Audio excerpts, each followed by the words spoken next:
au sujet du baptême.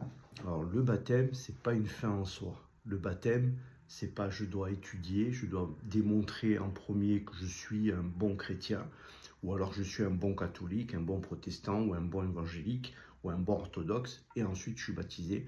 Le baptême, c'est vraiment le b.a.-ba, c'est dans la simplicité la plus totale.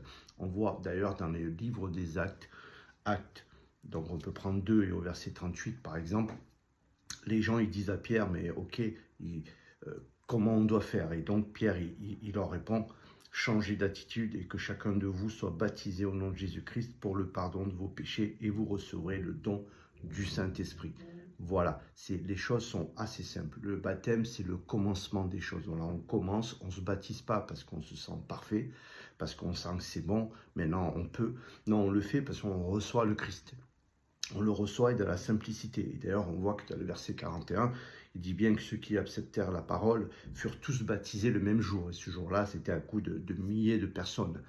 Donc voilà, c'est quoi le baptême. Donc pour être baptisé, ensuite, bien sûr, vous pouvez l'être dans une église, mais vous pouvez l'être aussi dans des gens qui sont consacrés à Dieu, tout simplement des chrétiens, comme on pourrait dire, hein, ou des gens qui se disent être disciples du Christ. Voilà, c'est tout, c'est le commencement de baptême.